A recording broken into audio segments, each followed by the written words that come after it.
Mengapa Israel ini ingin betul mengambil Palestina ini? Apa yang ada di Palestina?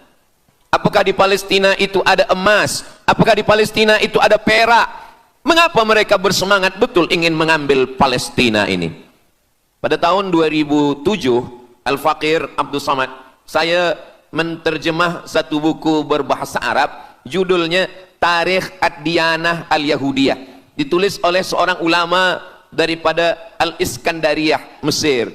Di situ dia bagi satu jawaban. Kenapa orang Israel itu amat sangat menginginkan Palestina? Rupanya ada seorang bernama Israel. Israel maknanya dua. Isra abdun. El bahasa Hebrew language, bahasa Ibrani. El artinya Tuhan. Israel artinya hamba Tuhan. Tapi mereka punya makna yang kedua. Israel artinya al-musari' lillah. Al-musari' lillah, orang yang bergulat, orang yang mengalahkan Tuhan. Rupanya Tuhan pernah kalah. Dan ketika Tuhan kalah, lalu Tuhan memberikan hadiah satu petak tanah, dan tanah itu adalah tanah Palestina menurut mereka. Jadi mereka meyakini bahwa ketika Tuhan dikalahkan oleh Israel, maka hadiahnya adalah bumi Palestina. Itulah kenapa mereka amat sangat ingin mengambil tanah itu. Tapi kita pula, Palestina bagi kita adalah hijrahnya Nabi Muhammad sallallahu alaihi wasallam yang dituliskan dalam Al-Qur'an. A'udzubillahi minasyaitonir rajim. Subhanalladzi asra bi'abdihi lailan minal masjidil haram ilal masjidil aqsa alladzi barakna haulah. Dulu semasa belajar di Al-Azhar ada satu subjek namanya Al-Milal wan Nihal. Al-Milal maknanya aliran-aliran keagamaan, wan Nihal agama-agama. Maka salah satu aliran itu disebut dengan Zion. Zion adalah nama satu bukit yang ada di Palestina. Lalu mereka mengambil nama ini sebagai satu gerakan dunia. Dalam bahasa Arabnya disebut dengan As-Sahyuniyah atau Zionis. Mereka ingin mengembalikan Yahudi ke Palestina. Apa yang membuat mereka ingin? Rupa-rupanya mereka meyakini bahwa mereka menunggu-nunggu seorang lelaki. Lelaki itu bernama Mesiah. Dalam bahasa mereka sebut dengan Mesiah. Dalam bahasa Arabnya adalah Al-Masih. Al-Masih diambil dari kata masaha. Masaha artinya disapu. Kita dalam wudhu ada menyapu. Idza qumtum ila shalah, kalau kamu ingin sembahyang, faghsilu wujuhakum, muka dibasuh. Wa aydiyakum ilal marafiq, tangan pun dibasuh hingga ke siku. Tapi kepala dengan telinga tidak dibasuh. Kepala dengan telinga disapu. Wamsahu biru'usikum, disapu. Jadi kenapa dia dikatakan Al-Masih? Kerana dua. Pertama, waktu lahirnya badannya disapu dengan minyak. Yang kedua, setelah dia besar, bila dia tengok orang lumpuh, dia sapu. Orang yang lumpuh boleh tegak berdiri. Bila nampak orang buta, dia sapu. Orang buta boleh menengok. Bila nampak orang mati, dia sapu. Dan orang mati pun boleh tegak berdiri. Dia tunjuk tanah, ya ard umbuti, wahai tanah tumbuh tanaman. Dia tunjuk langit, ya sama imtiri, turunkan hujan. Dia tunjuk orang mati, ya mayyit qum, orang mati tegak berdiri. Maka dia disebut dengan Al-Masih. Tapi Al-Masih ini ada yang original. Itulah dia Al-Masih Isa anak Maryam alaihi salam. Tapi ada Al-Masih satu lagi, macam Isa. Orang Arab bila ada mangkuk, mereka sebut dengan wi'a. Kalau mangkuk ini emas, mereka katakan al-wi'a al-zahabi, mangkuk emas. Tapi kalau mangkuk ini dari perak, tapi dibalur dengan emas, mereka akan mengatakan al-wi'a al-mudajjal. Dia bukan emas, tapi dia nampak macam emas, maka dia namanya mudajjal. Begitu juga dengan Al-Masih ini. Al-Masih yang betul-betul Al-Masih, dia adalah Al-Masih Isa anak Maryam. Tapi ada yang macam Al-Masih, bentuknya macam Al-Masih, macam mukjizat Al-Masih, tapi dia bukan Al-Masih. Itulah dia Al-Masih Ad-Dajjal. Sebenarnya mereka sedang menunggu Al-Masih Ad-Dajjal. Kita pula sebelum salam, kita minta perlindungan kepada Allah dari Al-Masih Ad-Dajjal. Allahumma inni a'udzubika min adzabi jahannam wa min adzabil qabri wa min fitnatil mahya wal mamat wa min syarri fitnatil masihid Dajjal. Kita minta tolong pada Allah supaya jauh daripada Dajjal. Mereka menunggu-nunggu Dajjal. Kenapa mereka ingin menunggu Dajjal? Sebab menurut mereka, bila Al-Masih Dajjal ini datang, maka nanti kambing akan berdamai dengan serigala. Semua akan hidup tenang. dan mereka akan menjadi penguasa dunia. Selain daripada Yahudi Israel adalah ghaim. Ghaim adalah keledai tunggangan. Jadi sebenarnya sesiapa saja pun yang bukan Yahudi, dia hanya akan menjadi keledai. Dan mereka ini adalah agama yang juga sebagai suku bangsa, yang juga sebagai sebuah negeri. Kita Islam, agama kita, tapi bangsa kita Melayu. Dan kita tinggal duduk, ada Melayu di Sumatera, ada Melayu di Semenanjung, ada Melayu di Kalimantan, Borneo. Melayu tersebar di beberapa negara. Tapi Yahudi tiga. Yahudi sebagai agama, Yahudi sebagai bangsa, Yahudi sebagai negeri. Mereka ingin mewujudkan ketiga-tiga ini menjadi satu. Kami bangsa Yahudi, kami agama Yahudi, dan kami punya negeri Yahudi. Itulah keinginan mereka. Maka mereka sedang menantikan raja mereka. Raja mereka adalah Al-Masih Ad-Dajjal. Dan Al-Masih Ad-Dajjal ini akan turun kalau syarat-syarat ini mereka penuhi. Kata Syekh Fargallah dalam subjek Al-Milal wan Nihal. Maka yang pertama diminta oleh Al-Masih Ad-Dajjal ini adalah semua Yahudi kembali kepada bumi Israel. Mereka mengatakan itu bumi punya dia dan semua akan kembali. Rupa-rupanya mereka tiada punya negeri. Sama macam nasib orang Kurdi. Kurdi ada di Turki, Kurdi ada di Irak, Kurdi ada di beberapa belahan bumi. Syekh Amin Al-Kurdi, mursyid tarekat Naqsabandiyah di Mesir, orang Kurdi, tapi duduk di Mesir.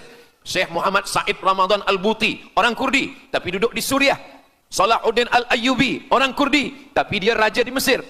Mereka pun di seluruh dunia ada, tapi mereka tak ada punya negeri. Maka mereka ingin mengambil Palestina, mereka ingin kembali ke negeri yang menurut mereka inilah adalah hadiah daripada Tuhan, kerana Tuhan kalah bertembung, bertarung dengan nenek moyang mereka bernama Israel menurut hikayat mereka. Yang ini semuanya adalah asatirul awalin, hanya dongeng-dongeng nenek moyang mereka zaman silam.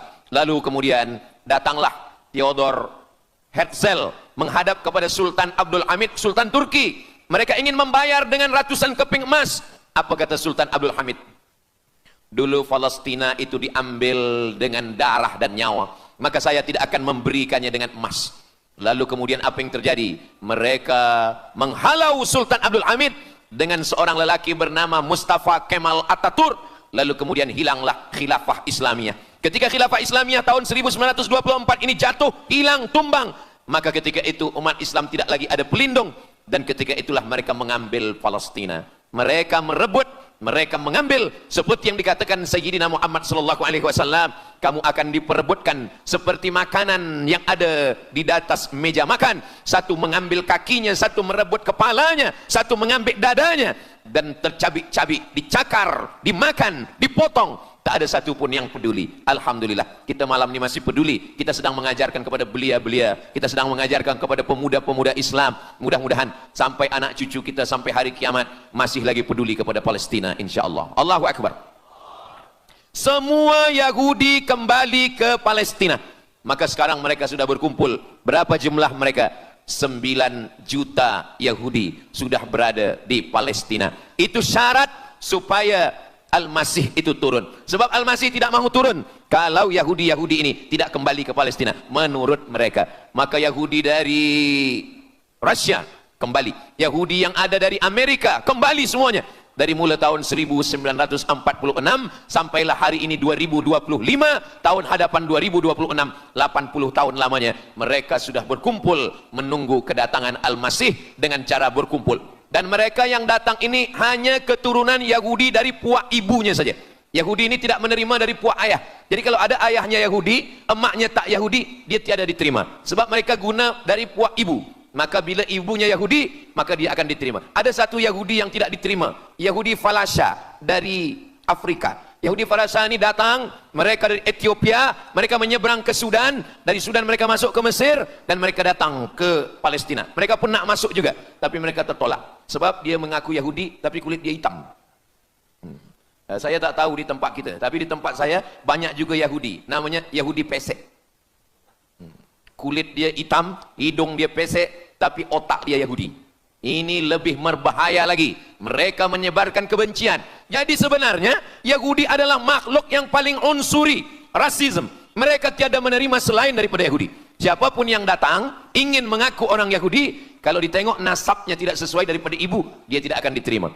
Sedarlah wahai orang yang membela-bela Yahudi. Wahai orang yang membela Yahudi, kalau kamu bukan Yahudi, maka kamu tidak akan diterima. Kerana Yahudi adalah agama, Yahudi adalah bangsa, dan Yahudi adalah negeri. Mereka ingin mewujudkan ini. Maka berdatanganlah Yahudi beramai-ramai, lalu mereka pun turun ke Palestina. Sampai hari ini mereka terus berdatangan. Lalu kemudian yang kedua, syarat Yahudi didatangi oleh Al-Masih, Mesias, mereka mesti menanam tanaman yang hijau.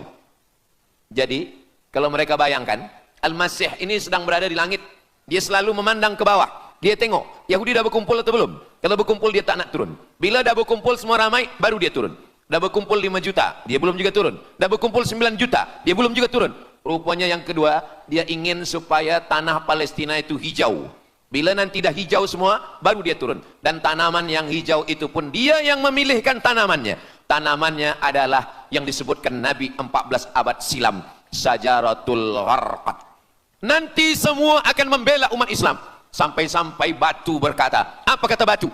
Ya abdallah, wahai hamba Allah, hadza Yahudi khalfi, ini di belakang saya ada Yahudi, faktulhu, bunuhlah dia. Kata Nabi, jangankan manusia, batu pun membela umat Islam. Batu akan berkata, ya abdallah, wahai hamba Allah, hadza Yahudi, ini di belakang saya ada Yahudi, faktulhu, bunuh dia. Tapi ada satu yang membela mereka. Siapa dia? Syajaratul Gharqad, pokok kayu Gharqad. Allah menunjukkan sampai hari ini mereka menanam pokok Gharqad ini. Saya belajar ke Mesir tahun 1998. Musim panas tahun 1999, saya pergi ke satu kawasan bernama Aris. Selepas itu pergi ke sebuah kota, kota ini bernama Rafah. Rafah ini dibagi dua, setengah diambil oleh Yahudi, setengah lagi diambil oleh Mesir. Dari sempadan ini kita boleh menengok hijau. Lalu saya pun bertanya kepada ulama yang mendampingi kami, Tuan Syekh, itu pokok apa yang hijau? Kata Syekh, itulah pokok yang disebutkan Nabi Muhammad sallallahu alaihi wasallam. Pokok itu bernama Syajaratul Gharqad, dan mereka memang menanam pokok itu sekarang. Supaya apa? Supaya Al-Masih menengok dari atas, bila dia tengok dah hijau, dia pun akan turun menurut keyakinan Yahudi. Yahudi sudah berkumpul 9 juta orang. Pokok Gharqad sudah ditanam, sudah. Ada lagi. Apa dia? Mesti menghancurkan Babilonia. Babilonia adalah raja yang dulu menghancurkan kerajaan Yahudi. Nama rajanya Nebukadnezar. Nebukadnezar dari Babilonia menghancurkan kerajaan Yahudi. Maka Yahudi ini pendendam. Orang yang paling dendam di atas dunia ini adalah Yahudi.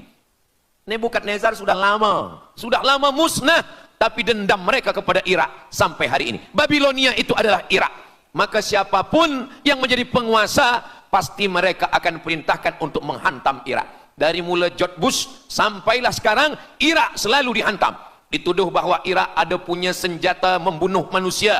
Mereka katakan bahwa Saddam Hussein ini ada memiliki senjata yang boleh menghancurkan peradaban manusia. Akhirnya mereka membunuh Saddam Hussein. Apa yang terjadi? Sampai hari ini Saddam Hussein tiada memiliki apapun untuk menghancurkan umat manusia. Jadi sebenarnya adalah ini agenda daripada Yahudi. Mereka ingin menghancurkan Babilonia, dan Babilonia itu adalah Irak pada zaman modern sekarang ini. Setiap penguasa-penguasa pasti menghancurkan Irak, sebab mereka amat sangat benci dan dendam kesumat kepada Irak. Ada buku judulnya Al-Yahud fi Masr, orang Yahudi di Mesir. Lalu kemudian seorang jenderal Yahudi bernama Musa Dayan. Musa Dayan buta matanya sebelah. Lalu Musa Dayan ini meminta kepada Presiden Prancis bernama De Gaulle. Lalu De Gaulle pun menelpon Presiden Mesir bernama Anwar Sadat. Bukunya ada, saya simpan di rumah.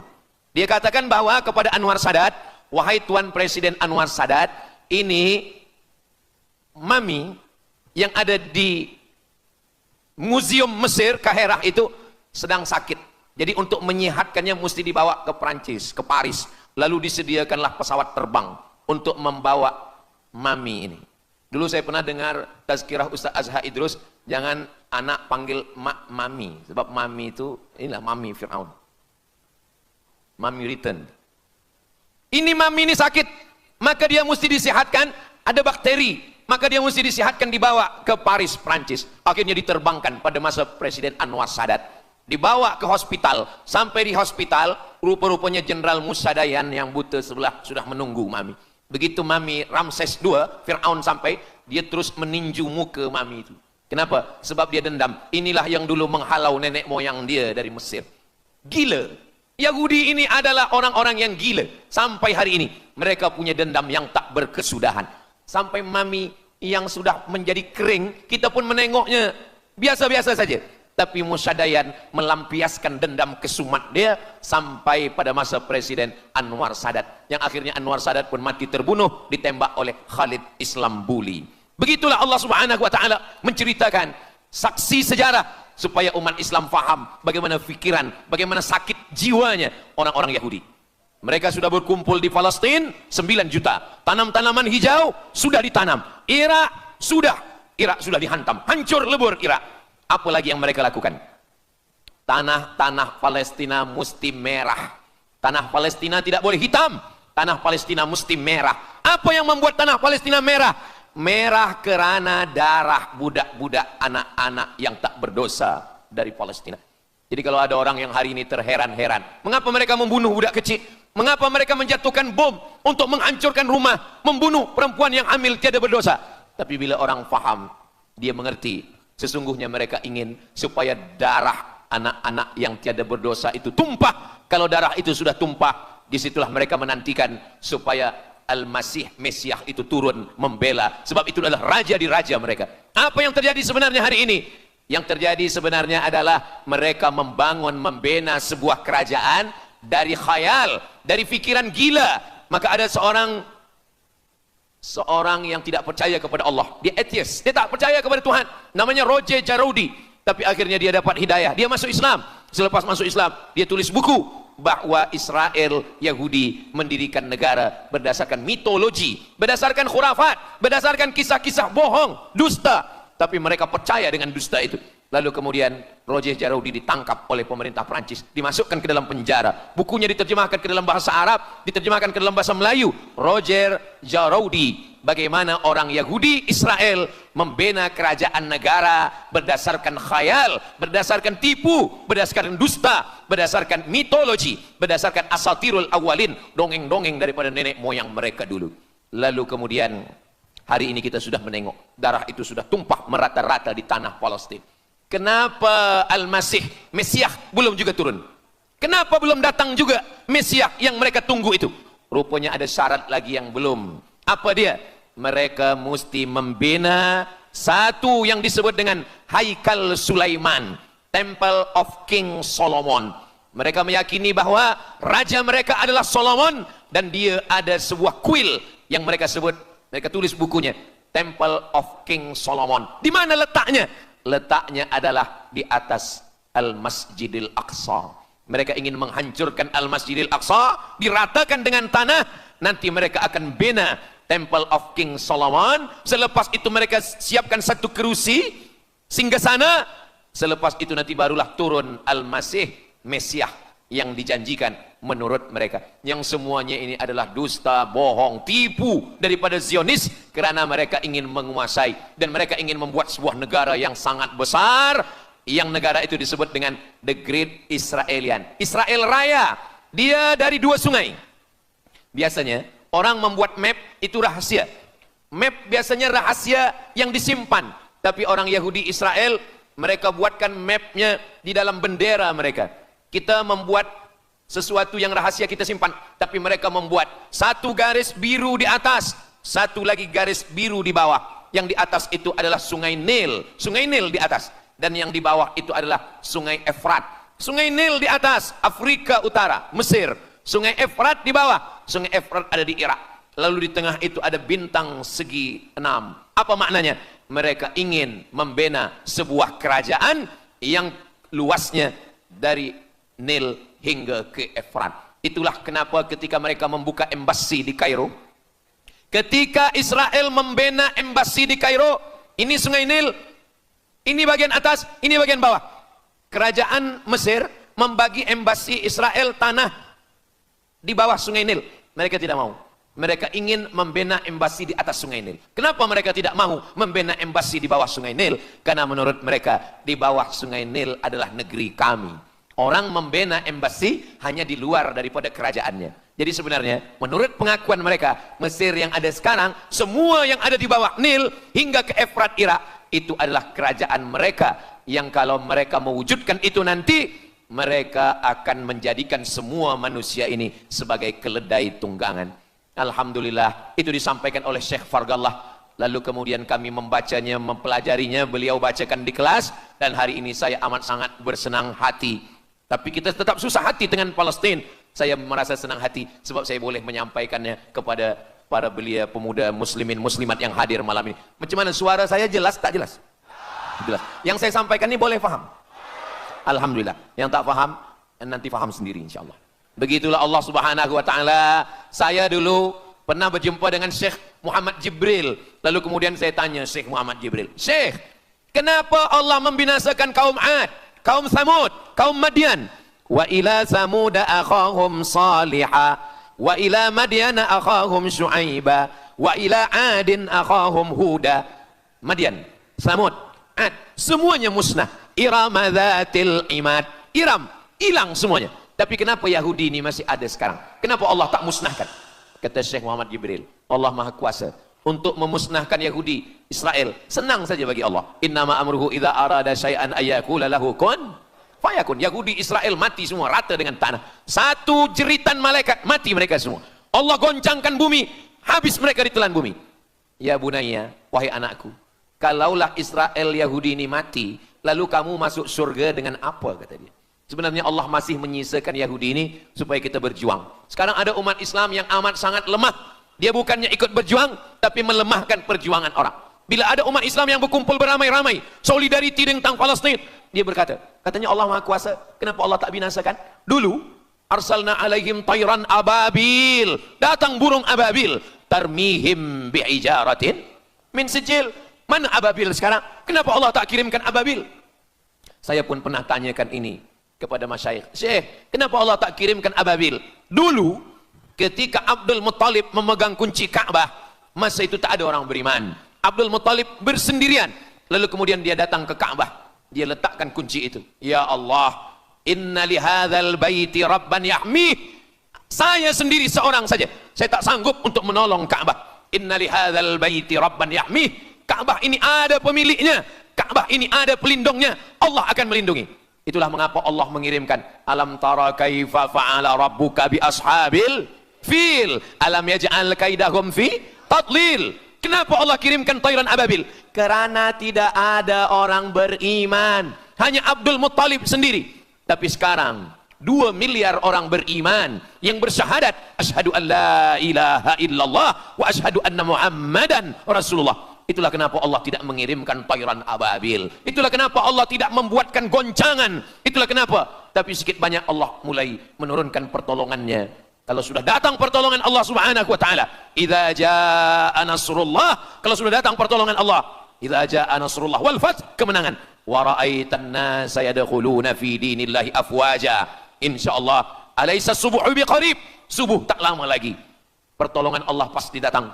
Nasrum minallah wa fathun qarib. Hasbunallah wa ni'mal wakil. Ni'mal maula wa ni'man nasir. Wala haula wala quwata illa billahil aliyil azim. Kalau kita seorang cikgu, kalau kita seorang ulama, sampaikanlah kepada umat.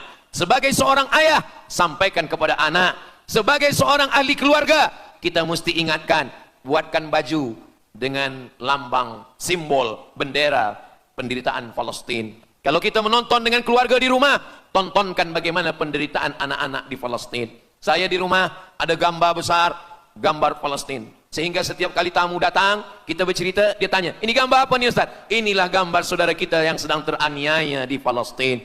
Malam ini kita guna sorban, kita pakai sorban yang mengingatkan kita kepada Palestina. Apapun yang kita lakukan, jangan lupa menyampaikan khutbah Jumat, qunut nazilah, Allahumma ansuril Islam wal muslimina fi Palestina.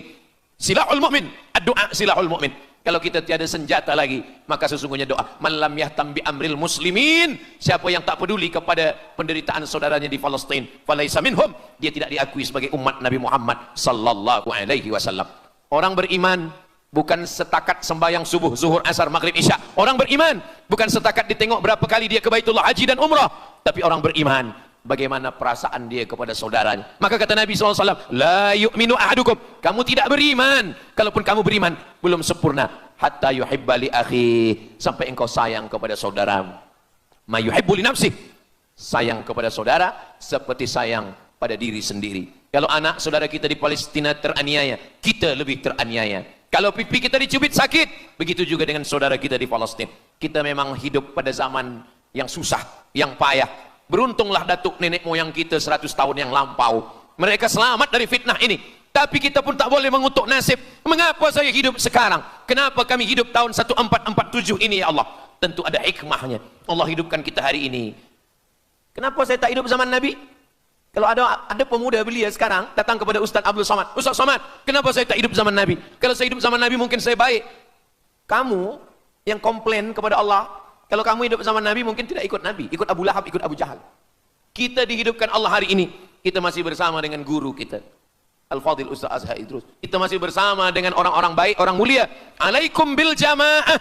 Kata Nabi SAW, man syadza syadza finnar, jangan bersendirian, sendirian masuk neraka. Kita mesti berjamaah. Alhamdulillah, yang ada kuasa dengan kuasanya, yang ada fatwa dengan fatwanya, yang ada ilmu dengan ilmunya. Bagi penuntut-penuntut, pelajar-pelajar, tonton, buat video, buat apapun yang boleh kita buat, share, gambar, semuanya itu ada tanggung jawab kita di hadapan Allah Subhanahu wa taala. Kullukum ra'in, setiap kamu pemimpin, hadap ke Baitul Maqdis 17 hingga 18 bulan. Sampai akhirnya pada bulan Sya'ban turun ayat, qad nara taqalluba wajhika fis sama, kami menengok wajah engkau menghadap ke arah langit. Fawalli wajhaka syatral masjidil haram, hadapkanlah wajahmu ke arah Masjidil Haram. Lalu Nabi pun menghadap ke arah Masjidil Haram. Selepas itu sahabat datang beramai-ramai menjumpai Nabi Muhammad SAW. Ya Rasulullah, bagaimana saudara kami yang sembahyang, yang solat 16 bulan, 17 bulan, 18 bulan, dia menghadap ke Palestina. Apakah solatnya diterima Allah? Turun ayat, wa ma kana Allahu liyudhi'a imanahum. Tafsirnya, wa ma kana Allahu liyudhi'a salatahum.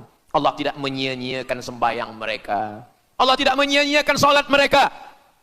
Sembahyang mereka yang dulu menghadap ke Baitul Maqdis diterima Allah atau tidak, itu yang mereka cemaskan, itu yang mereka khawatirkan. Sembahyang yang 18 bulan itu yang mereka takutkan. Bagaimana kita sekarang? Bagaimana sembahyang saudara kita? Bagaimana puasa mereka? Bagaimana musim sejuk? Mereka sejuk. Bagaimana mereka tak boleh makan, tak boleh minum? Kalau kita sudah berbuat di luar kemampuan kita, kita tidak akan dituntut di hadapan Allah. La yukallifullahu nafsan illa wus'aha. Mudah-mudahan apa yang kita lakukan malam ini, kita bangkitkan semangat jamaah. Selemah-lemahnya adalah doa. Selemah-lemah kekuatan orang beriman adalah melafazkan doa kepada Allah supaya Allah memberikan pertolongan. Tak ada yang susah bagi Allah Subhanahu wa taala. Itulah yang boleh Al-Faqir sampaikan pada malam hari ini, solidariti kita tentang Palestina. Mudah-mudahan ada manfaatnya. Banyak cakap kata yang tak berkenan di hati, menyinggung perasaan, saya memohon maaf, beribu-ribu maaf. Mudah-mudahan yang kita lakukan malam ini diridhai Allah Subhanahu wa taala dan boleh kita bawa bekal menghadap Allah. Bila kita mati ditanya oleh Allah, inilah jawaban kita. Kami sudah berkumpul, kami sudah bangkitkan semangat, kami sudah berdoa, kami sudah menjelaskan bagaimana jahatnya Yahudi. Mengapa Israel ini ingin betul mengambil Palestina ini? Apa yang ada di Palestina? Apakah di Palestina itu ada emas? Apakah di Palestina itu ada perak? Mengapa mereka bersemangat betul ingin mengambil Palestina ini? Pada tahun 2007, Al-Faqir Abdul Somad, saya menterjemah satu buku berbahasa Arab, judulnya Tarikh Ad-Diyanah Al-Yahudiyah, ditulis oleh seorang ulama daripada Al-Iskandariyah, Mesir. Di situ dia bagi satu jawaban. Kenapa orang Israel itu amat sangat menginginkan Palestina? Rupanya ada seorang bernama Israel. Israel maknanya dua. Isra abadun. El bahasa Hebrew language, bahasa Ibrani. El artinya Tuhan. Israel artinya hamba Tuhan. Tapi mereka punya makna yang kedua. Israel artinya al-musari' lillah. Al-musari' lillah, orang yang bergulat, Orang yang mengalahkan Tuhan. Rupanya Tuhan pernah kalah. Dan ketika Tuhan kalah, lalu Tuhan memberikan hadiah satu petak tanah. Dan tanah itu adalah tanah Palestina menurut mereka. Jadi mereka meyakini bahwa ketika Tuhan dikalahkan oleh Israel, maka hadiahnya adalah bumi Palestina. Itulah kenapa mereka amat sangat ingin mengambil tanah itu. Tapi kita pula, Palestina bagi kita adalah hijrahnya Nabi Muhammad sallallahu alaihi wasallam yang dituliskan dalam Al-Qur'an. A'udzubillahi minasyaitonirrajim. Subhanalladzi asra bi'abdihi lailan minal masjidil haram ilal masjidil aqsa alladzi barakna haulah. Dulu semasa belajar di Al-Azhar ada satu subjek namanya Al-Milal wan Nihal. Al-Milal maknanya aliran-aliran keugamaan, wan Nihal ugama-ugama. Maka salah satu aliran itu disebut dengan Zion. Zion adalah nama satu bukit yang ada di Palestina. Lalu mereka mengambil nama ini sebagai satu gerakan dunia. Dalam bahasa Arabnya disebut dengan As-Sahyuniyah atau Zionis. Mereka ingin mengembalikan Yahudi ke Palestina. Apa yang membuat mereka ingin? Rupa-rupanya mereka meyakini bahwa mereka menunggu-nunggu seorang lelaki. Lelaki itu bernama Mesiah. Dalam bahasa mereka sebut dengan Mesiah. Dalam bahasa Arabnya adalah Al-Masih. Al-Masih diambil dari kata masaha. Masaha artinya disapu. Kita dalam wudhu ada menyapu. Idza qumtum ila shalah, kalau kamu ingin sembahyang, faghsilu wujuhakum, muka dibasuh, wa aydiyakum ilal marafiq, tangan pun dibasuh hingga ke siku, tapi kepala dengan telinga tidak dibasuh. Kepala dengan telinga disapu. Wamsahu biru'usikum, disapu. Jadi kenapa dia dikatakan Al-Masih? Kerana dua. Pertama, waktu lahirnya badannya disapu dengan minyak. Yang kedua, setelah dia besar, bila dia tengok orang lumpuh, dia sapu. Orang yang lumpuh boleh tegak berdiri. Bila nampak orang buta, dia sapu. Orang buta boleh menengok. Bila nampak orang mati, dia sapu. Dan orang mati pun boleh tegak berdiri. Dia tunjuk tanah, ya ard umbuti, wahai tanah tumbuh tanaman. Dia tunjuk langit, ya sama imtiri, turunkan hujan. Dia tunjuk orang mati, ya mayyit qum, orang mati tegak berdiri. Maka dia disebut dengan Al-Masih. Tapi Al-Masih ini ada yang original. Itulah dia Al-Masih Isa anak Maryam alaihissalam. Tapi ada Al-Masih satu lagi, macam Isa.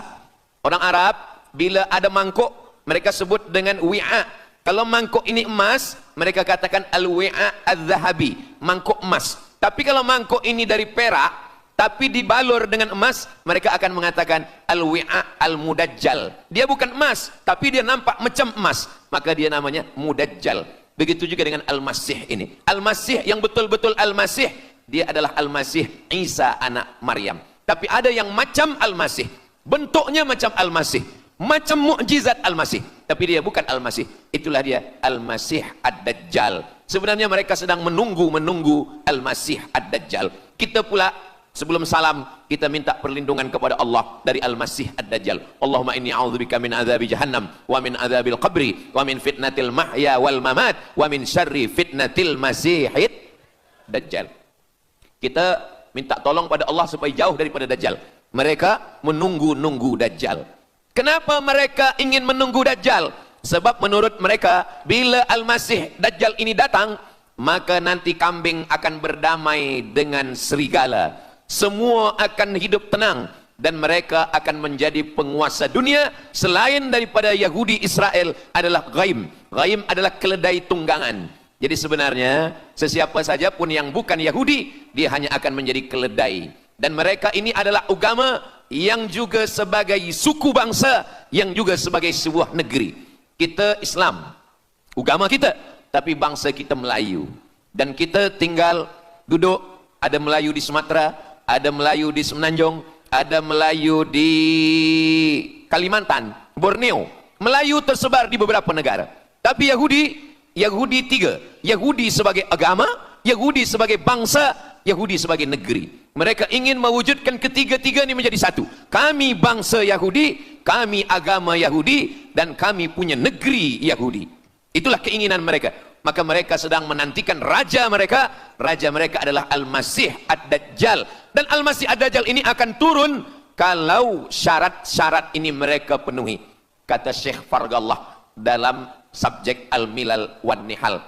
Maka yang pertama diminta oleh Al-Masih Ad-Dajjal ini adalah semua Yahudi kembali kepada bumi Israel. Mereka mengatakan itu bumi punya dia dan semua akan kembali. Rupa-rupanya mereka tiada punya negeri. Sama macam nasib orang Kurdi. Kurdi ada di Turki, Kurdi ada di Irak, Kurdi ada di beberapa belahan bumi. Syekh Amin Al-Kurdi, mursyid tarekat Naqsabandiyah di Mesir, orang Kurdi tapi duduk di Mesir. Syekh Muhammad Said Ramadan Al-Buti, orang Kurdi tapi duduk di Suriah. Salahuddin Al-Ayyubi, orang Kurdi tapi dia raja di Mesir. Mereka pun di seluruh dunia ada, tapi mereka tak ada punya negeri. Maka mereka ingin mengambil Palestina, mereka ingin kembali ke negeri yang menurut mereka inilah adalah hadiah daripada Tuhan, karena Tuhan kalah bertembung, bertarung dengan nenek moyang mereka bernama Israel menurut hikayat mereka. Yang ini semuanya adalah asatirul awalin, hanya dongeng-dongeng nenek moyang mereka zaman silam. Lalu kemudian datanglah Theodor Herzl menghadap kepada Sultan Abdul Hamid, Sultan Turki. Mereka ingin membayar dengan ratusan keping emas. Apa kata Sultan Abdul Hamid? Dulu Palestina itu diambil dengan darah dan nyawa, maka saya tidak akan memberikannya dengan emas. Lalu kemudian apa yang terjadi? Mereka menghalau Sultan Abdul Hamid dengan seorang lelaki bernama Mustafa Kemal Ataturk. Lalu kemudian hilanglah khilafah Islamiyah. Ketika khilafah Islamiyah tahun 1924 ini jatuh, hilang, tumbang, maka ketika itu umat Islam tidak lagi ada pelindung. Dan ketika itulah mereka mengambil Palestina. Mereka merebut, mereka mengambil, seperti yang dikatakan Sayyidina Muhammad sallallahu alaihi wasallam, kamu akan diperebutkan seperti makanan yang ada di atas meja makan. Satu mengambil kakinya, satu merebut kepalanya, satu mengambil dadanya, dan tercabik-cabik, dicakar, dimakan, dipotong. Tak ada satu pun yang peduli. Alhamdulillah, kita malam ini masih peduli. Kita sedang mengajarkan kepada belia-belia, kita sedang mengajarkan kepada pemuda-pemuda Islam. Mudah-mudahan sampai anak cucu kita sampai hari kiamat masih lagi peduli kepada Palestina, insyaAllah. Allahu Akbar. Semua Yahudi kembali ke Palestina. Maka sekarang mereka sudah berkumpul. Berapa jumlah mereka? 9 juta Yahudi sudah berada di Palestina. Itu syarat supaya Al-Masih itu turun. Sebab Al-Masih tidak mahu turun kalau Yahudi-Yahudi ini tidak kembali ke Palestina menurut mereka. Maka Yahudi dari Rusia kembali, Yahudi yang ada dari Amerika kembali semuanya. Dari mulai tahun 1946 sampailah hari ini 2025, tahun hadapan 2026, 80 tahun lamanya mereka sudah berkumpul menunggu kedatangan Al-Masih dengan cara berkumpul. Dan mereka yang datang ini hanya keturunan Yahudi dari puak ibunya saja. Yahudi ini tidak menerima dari puak ayah. Jadi kalau ada ayahnya Yahudi, emaknya tak Yahudi, dia tiada diterima. Sebab mereka guna dari puak ibu. Maka bila ibunya Yahudi, maka dia akan diterima. Ada satu Yahudi yang tidak diterima, Yahudi Falasha dari Afrika. Yahudi Falasha ini datang, mereka dari Ethiopia, mereka menyeberang ke Sudan, dari Sudan mereka masuk ke Mesir, dan mereka datang ke Palestina. Mereka pun nak masuk juga, tapi mereka tertolak. Sebab dia mengaku Yahudi, tapi kulit dia hitam. Saya tak tahu di tempat kita, tapi di tempat saya banyak juga Yahudi, namanya Yahudi pesek. Kulit dia hitam, hidung dia pesek, tapi otak dia Yahudi. Ini lebih berbahaya lagi. Mereka menyebarkan kebencian. Jadi sebenarnya Yahudi adalah makhluk yang paling unsuri, rasisme. Mereka tiada menerima selain daripada Yahudi. Siapapun yang datang ingin mengaku orang Yahudi, kalau ditengok nasabnya tidak sesuai daripada ibu, dia tidak akan diterima. Sedarlah wahai orang yang membela-bela Yahudi. Wahai orang yang membela Yahudi, kalau kamu bukan Yahudi, maka kamu tidak akan diterima, kerana Yahudi adalah agama, Yahudi adalah bangsa, dan Yahudi adalah negeri. Mereka ingin mewujudkan ini. Maka berdatanganlah Yahudi beramai-ramai, lalu mereka pun turun ke Palestina. Sampai hari ini mereka terus berdatangan. Lalu kemudian yang kedua, syarat Yahudi didatangi oleh Al-Masih, Mesias, mereka mesti menanam tanaman yang hijau. Jadi kalau mereka bayangkan, Al-Masih ini sedang berada di langit, dia selalu memandang ke bawah. Dia tengok, Yahudi dah berkumpul atau belum? Kalau berkumpul dia tak nak turun. Bila dah berkumpul semua ramai, baru dia turun. Dah berkumpul 5 juta, dia belum juga turun. Dah berkumpul 9 juta, dia belum juga turun. Rupanya yang kedua, dia ingin supaya tanah Palestina itu hijau. Bila nanti dah hijau semua, baru dia turun. Dan tanaman yang hijau itu pun dia yang memilihkan tanamannya. tanamannya adalah yang disebutkan Nabi 14 abad silam, Syajaratul Gharqad. Nanti semua akan membela umat Islam. Sampai-sampai batu berkata, apa kata batu? Ya abdallah, wahai hamba Allah, hadza Yahudi khalfi, ini di belakang saya ada Yahudi, faktulhu, bunuhlah dia. Kata Nabi, jangankan manusia, batu pun membela umat Islam. Batu akan berkata, ya abdallah, wahai hamba Allah, hadza Yahudi, ini di belakang saya ada Yahudi, faktulhu, bunuh dia. Tapi ada satu yang membela mereka. Siapa dia? Syajaratul Gharqad, pokok kayu Gharqad. Allah menunjukkan sampai hari ini mereka menanam pokok Gharqad ini. Saya belajar ke Mesir tahun 1998. Musim panas tahun 1999, saya pergi ke satu kawasan bernama Aris. Selepas itu pergi ke sebuah kota, kota ini bernama Rafah. Rafah ini dibagi dua, setengah diambil oleh Yahudi, setengah lagi diambil oleh Mesir. Dari sempadan ini kita boleh menengok hijau. Lalu saya pun bertanya kepada ulama yang mendampingi kami, Tuan Syekh, itu pokok apa yang hijau? Kata Syekh, itulah pokok yang disebutkan Nabi Muhammad sallallahu alaihi wasallam. Pokok itu bernama Syajaratul Gharqad, dan mereka memang menanam pokok itu sekarang. Supaya apa? Supaya Al-Masih menengok dari atas, bila dia tengok dah hijau, dia pun akan turun menurut keyakinan Yahudi. Yahudi sudah berkumpul 9 juta orang. Pokok Gharqad sudah ditanam, sudah. Ada lagi, apa dia? Mesti menghancurkan Babilonia. Babilonia adalah raja yang dulu menghancurkan kerajaan Yahudi. Nama rajanya Nebukadnezar. Nebukadnezar dari Babilonia menghancurkan kerajaan Yahudi. Maka Yahudi ini pendendam. Orang yang paling dendam di atas dunia ini adalah Yahudi. Nebukadnezar sudah lama musnah, tapi dendam mereka kepada Irak sampai hari ini. Babilonia itu adalah Irak. Maka siapapun yang menjadi penguasa, pasti mereka akan perintahkan untuk menghantam Irak. Dari mula George Bush sampailah sekarang, Irak selalu dihantam. Dituduh bahwa Irak ada punya senjata membunuh manusia. Mereka katakan bahwa Saddam Hussein ini ada memiliki senjata yang boleh menghancurkan peradaban manusia. Akhirnya mereka membunuh Saddam Hussein. Apa yang terjadi? Sampai hari ini Saddam Hussein tiada memiliki apapun untuk menghancurkan umat manusia. Jadi sebenarnya adalah ini agenda daripada Yahudi. Mereka ingin menghancurkan Babilonia, dan Babilonia itu adalah Irak pada zaman modern sekarang ini. Setiap penguasa-penguasa pasti menghancurkan Irak, sebab mereka amat sangat benci dan dendam kesumat kepada Irak. Ada buku judulnya Al-Yahud fi Masr, orang Yahudi di Mesir. Lalu kemudian seorang jenderal Yahudi bernama Musa Dayan. Musa Dayan buta matanya sebelah. Lalu Musa Dayan ini meminta kepada Presiden Prancis bernama De Gaulle. Lalu De Gaulle pun menelpon Presiden Mesir bernama Anwar Sadat. Bukunya ada, saya simpan di rumah. Dia katakan bahwa kepada Anwar Sadat, wahai Tuan Presiden Anwar Sadat, ini mami yang ada di Museum Mesir Kaherah itu sedang sakit. Jadi untuk menyehatkannya mesti dibawa ke Prancis, ke Paris. Lalu disediakanlah pesawat terbang untuk membawa mami ini. Dulu saya pernah dengar tazkirah Ustaz Azhar Idrus, jangan anak panggil mami, sebab mami itu inilah mami Fir'aun, mami return.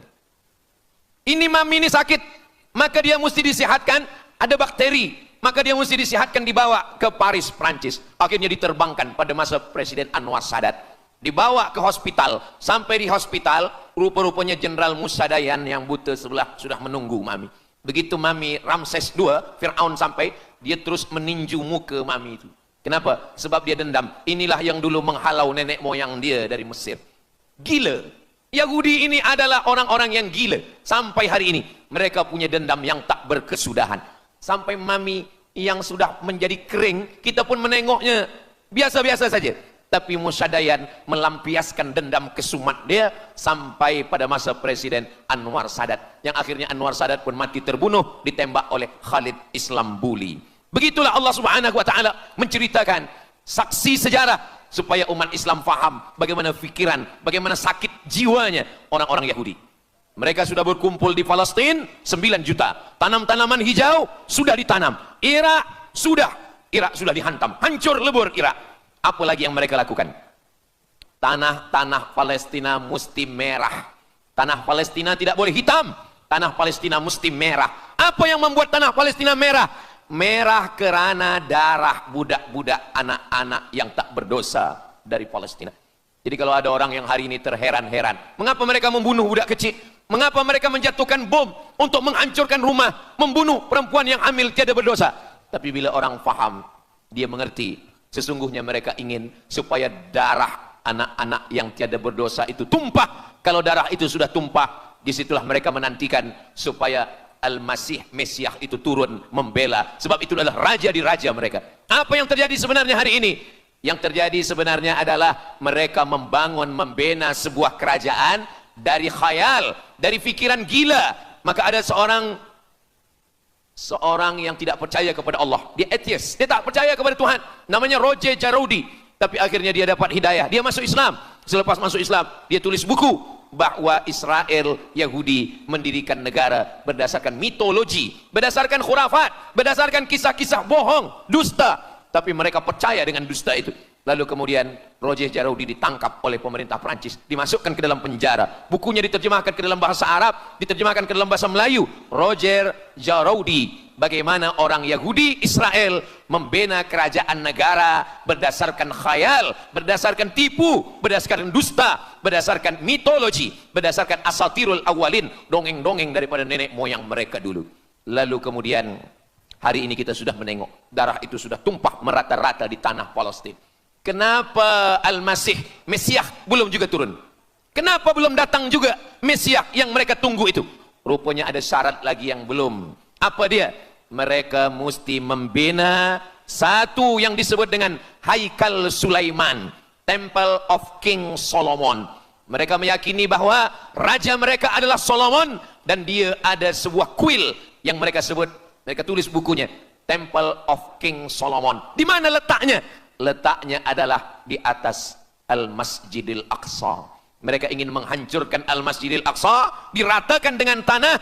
Nanti mereka akan bina Temple of King Solomon. Selepas itu mereka siapkan satu kerusi singgasana. Selepas itu nanti barulah turun Al-Masih, Mesias yang dijanjikan menurut mereka. Yang semuanya ini adalah dusta, bohong, tipu daripada Zionis, kerana mereka ingin menguasai dan mereka ingin membuat sebuah negara yang sangat besar, yang negara itu disebut dengan The Great Israelian, Israel Raya. Dia dari dua sungai. Biasanya orang membuat map itu rahasia. Map biasanya rahasia yang disimpan. Tapi orang Yahudi Israel, mereka buatkan mapnya di dalam bendera mereka. Kita membuat sesuatu yang rahasia kita simpan, tapi mereka membuat satu garis biru di atas, satu lagi garis biru di bawah. Yang di atas itu adalah sungai Nil, sungai Nil di atas, dan yang di bawah itu adalah sungai Efrat. Sungai Nil di atas, Afrika Utara, Mesir. Sungai Efrat di bawah, sungai Efrat ada di Irak. Lalu di tengah itu ada bintang segi 6. Apa maknanya? Mereka ingin membina sebuah kerajaan yang luasnya dari Nil hingga ke Efrat. Itulah kenapa ketika mereka membuka embasi di Kairo, ketika Israel membina embasi di Kairo, ini sungai Nil, ini bagian atas, ini bagian bawah. Kerajaan Mesir membagi embasi Israel tanah di bawah sungai Nil. Mereka tidak mau. Mereka ingin membina embasi di atas sungai Nil. Kenapa mereka tidak mau membina embasi di bawah sungai Nil? Karena menurut mereka di bawah sungai Nil adalah negeri kami. Orang membina embasi hanya di luar daripada kerajaannya. Jadi sebenarnya menurut pengakuan mereka, Mesir yang ada sekarang, semua yang ada di bawah Nil hingga ke Efrat Irak, itu adalah kerajaan mereka. Yang kalau mereka mewujudkan itu nanti, mereka akan menjadikan semua manusia ini sebagai keledai tunggangan. Alhamdulillah, itu disampaikan oleh Syekh Fargallah. Lalu kemudian kami membacanya, mempelajarinya, beliau bacakan di kelas, dan hari ini saya amat sangat bersenang hati. Tapi kita tetap susah hati dengan Palestina. Saya merasa senang hati sebab saya boleh menyampaikannya kepada para belia pemuda muslimin muslimat yang hadir malam ini. Macam mana suara saya, jelas tak jelas? Jelas. Yang saya sampaikan ini boleh faham? Alhamdulillah. Yang tak faham nanti faham sendiri insyaallah. Begitulah Allah Subhanahu wa taala. Saya dulu pernah berjumpa dengan Syekh Muhammad Jibril. Lalu kemudian saya tanya Syekh Muhammad Jibril, "Syekh, Kenapa Allah membinasakan kaum Ad, kaum Samud, kaum Madian? Wa ila Samuda akhahum Salihah, wa ila Madyana akhahum Syuaiba, wa ila Adin akhahum Huda. Madian, Samud, Ad, semuanya musnah. Irama dzatil imad. Iram, hilang semuanya. Tapi kenapa Yahudi ini masih ada sekarang? Kenapa Allah tak musnahkan? Kata Syekh Muhammad Jibril, Allah Maha Kuasa untuk memusnahkan Yahudi, Israel. Senang saja bagi Allah. Innama amruhu idza arada syai'an ayyakula lahu kun fayakun. Yahudi Israel mati semua, rata dengan tanah. Satu jeritan malaikat, mati mereka semua. Allah goncangkan bumi, habis mereka ditelan bumi.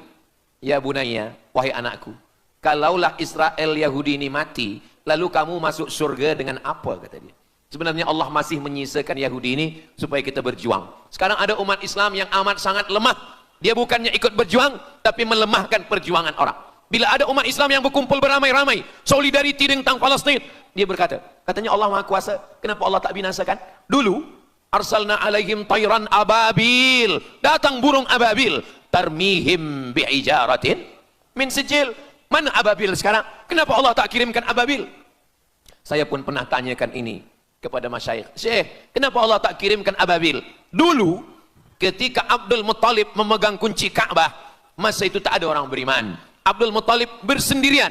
Lalu kemudian dia datang ke Ka'bah. Dia letakkan kunci itu. Ya Allah, inna lihadzal baiti rabban yahmih. Saya sendiri seorang saja. Saya tak sanggup untuk menolong Ka'bah. Inna lihadzal baiti rabban yahmih. Ka'bah ini ada pemiliknya. Ka'bah ini ada pelindungnya. Allah akan melindungi. Itulah mengapa Allah mengirimkan alam tara kaifa fa'ala rabbuka bi ashabil fil alam yaj'al kaidahum fi tadlil. Kenapa Allah kirimkan tayran ababil? Karena tidak ada orang beriman, hanya Abdul Muttalib sendiri. Tapi sekarang 2 miliar orang beriman yang bersyahadat asyhadu an la ilaha illallah wa asyhadu anna muhammadan rasulullah. Itulah kenapa Allah tidak mengirimkan tayran ababil. Itulah kenapa Allah tidak membuatkan goncangan. Itulah kenapa. Tapi sedikit banyak Allah mulai menurunkan pertolongannya. Kalau sudah datang pertolongan Allah Subhanahu wa taala, idza jaa nasrullah, kalau sudah datang pertolongan Allah, idza jaa nasrullah wal fath, kemenangan. Wa ra'aitan nasa yadkhuluna fi dinillahi afwaja. Insyaallah, alaysa subuhu biqarib. Subuh tak lama lagi. Pertolongan Allah pasti datang. Nasrum minallah wa fathun qarib. Hasbunallah wa ni'mal wakil. Ni'mal maula wa ni'man nasir. Wala haula wala quwata illa billahil aliyil azim. Kalau kita seorang cikgu, kalau kita seorang ulama, sampaikanlah kepada umat. Sebagai seorang ayah, sampaikan kepada anak. Sebagai seorang ahli keluarga, kita mesti ingatkan, buatkan baju dengan lambang, simbol, bendera penderitaan Palestin. Kalau kita menonton dengan keluarga di rumah, tontonkan bagaimana penderitaan anak-anak di Palestin. Saya di rumah ada gambar besar, gambar Palestin. Sehingga setiap kali tamu datang, kita bercerita, dia tanya, ini gambar apa nih Ustaz? Inilah gambar saudara kita yang sedang teraniaya di Palestin.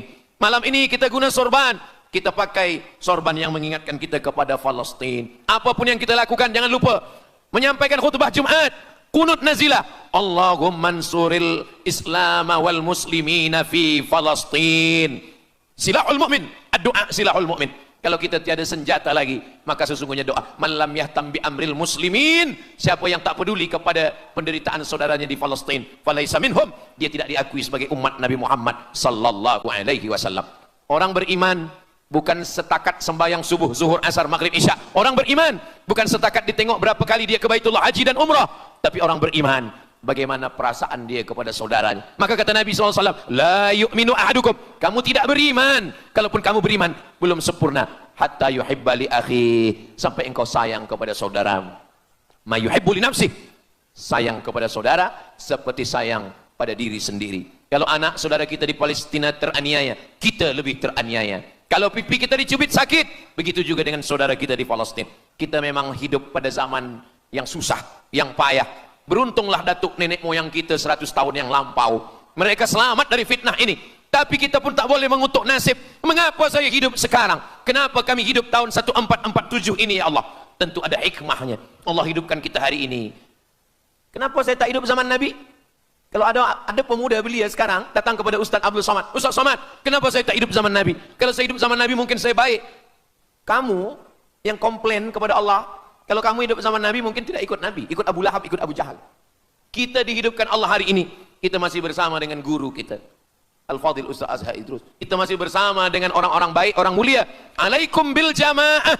Kata Nabi SAW, man syadza syadza finnar. Jangan bersendirian, sendirian masuk neraka. Kita mesti berjamaah. Alhamdulillah, yang ada kuasa dengan kuasanya, yang ada fatwa dengan fatwanya, yang ada ilmu dengan ilmunya.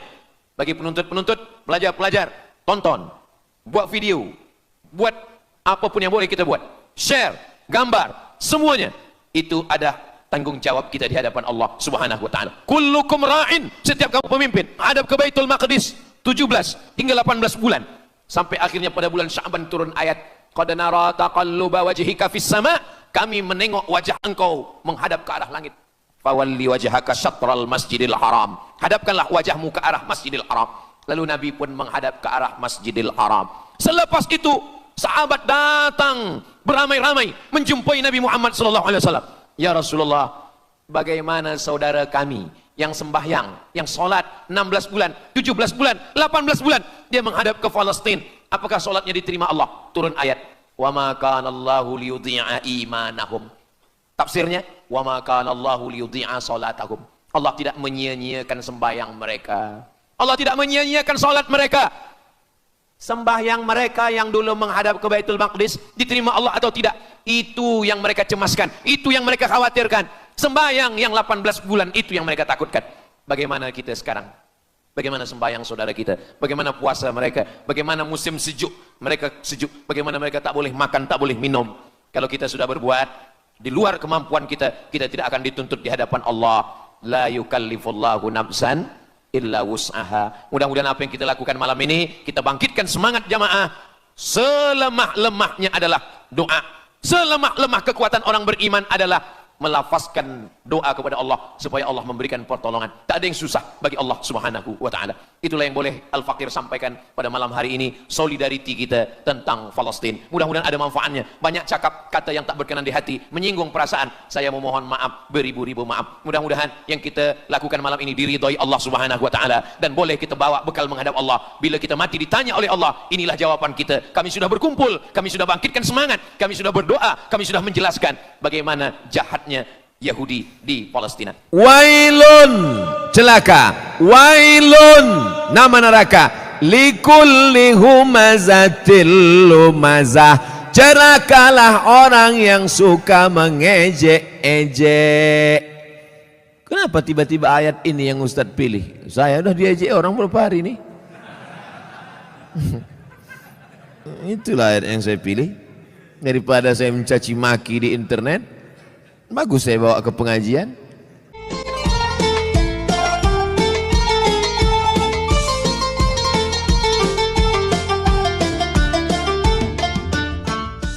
Assalamualaikum warahmatullahi wabarakatuh.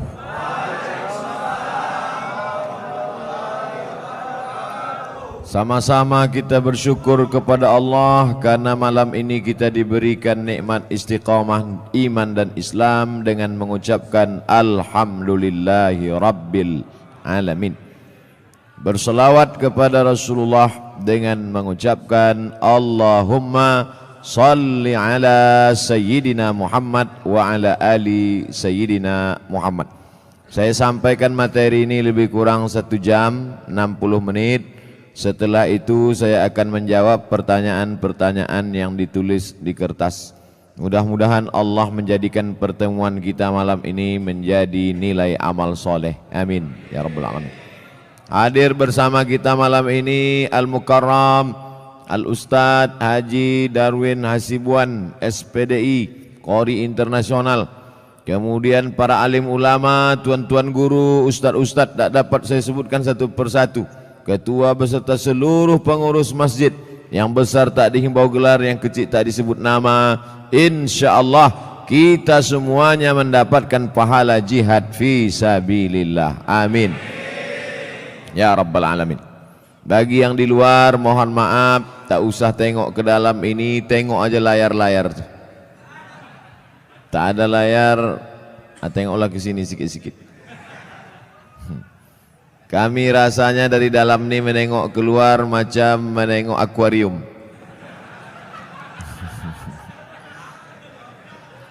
Tapi kami pun yakin dan percaya kalian di luar pun menengok kami macam ikan mas koki. Jadi ternyata kami di luar, kalian di dalam. Kita ini semuanya sama-sama melihat orang dengan cara pandang kita. Kita seringkali menengok orang dengan cara pandang kita, padahal kita disuruh merasakan perasaan orang lain. Betul? La yu'minu ahadukum, kamu tak beriman hatta yuhibba li akhi, sampai kau sayang kepada saudaramu ma yuhibbu li nafsi, sama seperti sayang pada diri sendiri. Apa bukti imannya mantap? Karena dia sudah haji, karena ke Makkah, karena sudah bangun masjid, infak sedekah. Betul? Tapi puncak daripada mengukur iman adalah bagaimana merasakan perasaan saudara kita. Susah dia, susah juga kita. Puncak iman adalah ketika tapak kaki orang tertusuk duri, sakit tapak kaki kita. Nah, itu baru sampai pada puncak iman. Puncak iman adalah ketika sakit anak orang, ikut kita merasakan seolah-olah itu anak kita. Nah, itu baru sampai pada puncak iman. Banyak orang menganggap anak orang anak dia, tak masalah. Yang jadi masalah bini orang bini dia, itu masalah. Baik, malam ini kita akan membaca satu surah dalam Al-Quran yang selalu dibaca imam saat solat. A'udzubillahi minasyaitonir rajim. Wailul likulli humazatil lumazah. Wail artinya celaka. Yang selama ini suka mengejek orang, mencaci maki orang, celaka, robahlah, wail. Wail artinya celaka. Makanya Allah Ta'ala menyebut beberapa orang celaka dalam Quran. Wailul lil mutaffifin, celaka orang yang curang memainkan timbangan. Kalau dia belanja ke pasar matanya tajam, kurang. Kalau dia membaca Quran tak nampaknya mana idgham, ikhfa, qalqalah, gunnah bila gunnah, titik nun macam titik ba. Tapi kalau menengok mata timbangan dipajak, orang Medan bilang pajak, orang Jakarta bilang pasar. Pergilah orang Medan ke Jakarta, mau kemana Pak? Ke pajak. Diantaranya kantor perpajakan.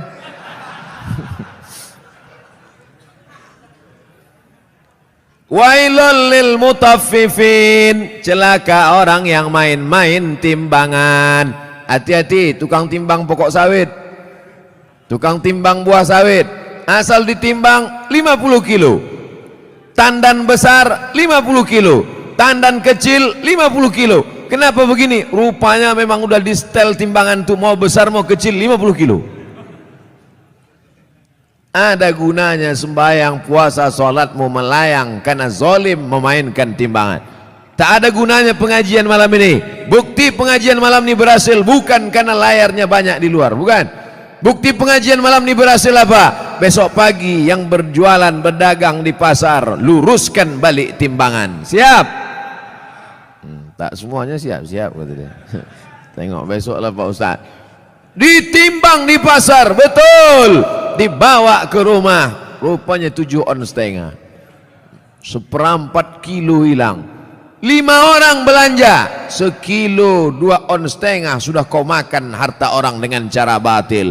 Patutlah pagi petang siang malam berdoa, doamu tak dikabulkan Allah Subhanahu wa taala. Kenapa? Makan haram. Ustadz nyinggung pedagang aja, singgunglah PNS. Payah kita nyurus akte kelahiran nanti. Maksudnya yang PNS masuk, yang lain-lain masuk juga. Rasakan aja lah sendiri. Jangan mentang-mentang ku bilang timbangan hanya pedagang saja yang kena. Betul? Nah, wailul lil musallin. Kita baru membahas masalah wail. Ayat yang kita bahas wailul likulli humazatil lumazah, tapi digunakan kata wailul lil mutaffifin, celaka orang yang main timbangan. Wailul lil musallin, celaka orang yang sholat celaka. Itu maka banyak orang tak sholat sekarang. Kau kenapa tak sholat? Fawailul lil musallin, celaka orang yang sholat. Orang dulu kalau tak sholat aja. Orang sekarang ini sudah tak sholat pakai dalil pula. Hebat orang sekarang nih. Otak-otak sungsang semua. Kau kenapa tak sholat? Kenapa tak sembahyang? Fawailul lil musallin. Celaka orang yang sholat. Na'udzubillah. Itulah kadang berbunyi HP orang, kita sangka HP orang, rupanya HP kita. Udah mau marah saya tadi. Kenapa masuk masjid hidup HP? Siapa yang hidup HP? Rupanya HP kita. La ilaha illallah Muhammad Rasulullah. Fawailul lil HP. Celakalah orang yang HP-nya menyala. Fawailul lil musallin. Celaka orang yang salat. Wailul lil mutaffifin. Celaka orang yang curang timbangan. Wailul likulli humazatil lumazah. Celaka. Makna pertama wail, celaka. Makna yang kedua wail, neraka. Ada satu neraka namanya neraka wail. Dua-dua ini apakah dibenturkan maknanya? Tidak. Yang mengatakan celaka orang yang main timbangan, celaka orang yang sholat karena tak khusyuk main-main pikirannya, celaka orang wailul likulli humazatil lumazah. Betul maknanya, tak salah. Yang mengatakan neraka wail bagi orang yang curang timbangan, neraka wail bagi orang yang sholat tapi pikirannya tak khusyuk, neraka wail likulli humazatil lumazah, juga tak salah. Jadi kalau begitu makna wail dua. Yang pertama celaka, yang kedua artinya nama neraka. Oh, neraka itu ada nama-namanya Pak Ustaz? Ada nama neraka itu sakar. Masalakakum fi sakar. Mengapa kalian masuk neraka sakar? Apa kata penghuninya? Lam naku minal musallin. Kami tak solat. Walam naku nut'imul miskin. Kami tak mengasih makan orang miskin. Jadi namanya pun macam-macam. Banyak pertanyaan. Wailun, celaka. Wailun, nama neraka. Likulli humazatil lumazah. Celakalah orang yang suka mengejek-ejek. Kenapa tiba-tiba ayat ini yang Ustaz pilih? Saya udah diejek orang berapa hari ini. Itulah ayat yang saya pilih. Daripada saya mencaci maki di internet, bagus saya bawa ke pengajian. Wailul likulli humazatil lumazah. Celaka orang yang suka mengejek. Celaka neraka wail bagi mereka yang suka. Likulli, semuanya, tak ada terkecuali. Humazah, lumazah. Apa beda humazah dengan lumazah? Humazah mengejek dengan mulut, lumazah mengejek dengan perbuatan. Begitu dalam kitab tafsir. Humazah bil lisan, lumazah bil fi'li, dengan perbuatan. Jadi kalau ada orang ngejek pakai WhatsApp, humazah apa lumazah? Instagram, Twitter, BBM dipakai lumazah. Hebatnya Al-Quran, dibedakannya antara lisan dengan perbuatan anggota badan. Wailul likulli humazatil lumazah. Celaka dan nerakalah bagi orang yang mengolok mengejek orang lain dengan lisan lidah maupun dengan tangan anggota badan. Ada orang mulutnya diam tapi perbuatannya luar biasa. Ada orang tak buat apa-apa tapi lidahnya luar biasa. Ada orang mulutnya diam, tangannya tak berbuat, no action, hatinya saja. Yang hati dimaafkan Allah selama tidak diperturutkan. La yukallifullahu nafsan illa. Kenapa orang mengejek? Karena tidak klarifikasi. Kenapa orang mengejek? Karena tidak tabayyun. In ja'akum fasiqum binaba'in. Kalau datang orang membawa berita, fatabayyanu, klarifikasi. Alhamdulillah masalah ini sudah saya klarifikasi. Bapak Ibu sudah tengok klarifikasinya? Belilah paket. Inilah, diupdate lah. HP-HP yang macet-macet tuh dilem aja. campakkan ke sungai. Saudaraku yang dimuliakan Allah Subhanahu wa taala, kira-kira penjelasan saya itu sudah jelas? Jelas insyaallah. Siapa yang tak jelas betungkik telinganya. Nanti yang mengupload nih di internet, kalian buatlah terjemah di situ. Tungki adalah telinga benanah. Banyak orang yang tak paham itu. Wailul likulli humazatil lumazah. Lalu siapa lagi yang celaka? Kita lanjutkan. Allazi jama'a malau wa'addadah. Saya sebetulnya mau nunjukkan aja, kira-kira masih jauh dari Kori internasional. Tapi sikit-sikit jadilah kan. Apalagi perbuatan orang ini, lidahnya mengejek, tangannya mengejek, perbuatannya mencela. Ada lagi perbuatan yang paling mengerikan. Jama'a, mengumpul, malau, harta, wa'ad, dadah, menghitung. Kerjanya dua aja, ngitung, ngumpul, ngitung, ngumpul, ngitung, ngumpul, ngitung, batuk, mati. Yang ada di otaknya duit, duit, duit, duit. Sampai sembahyang zuhur pun 5 rakaat. Allahu Akbar. At-tahiyatul barakatuh. Berapa harga karet sekarang? Mana? Ini lautan. Allazi jama'a malau wa'addada. Ngumpul ngitung, ngumpul ngitung, ngumpul ngitung. Ada kenikmatan sendiri menghitung-hitung harta itu. Tanah di sana sekian hektar, yang di sini hektar. Tahu kau tanah yang itu luasnya? Tahu, tahu. Punya siapa? Punya orang. Na'udzubillah.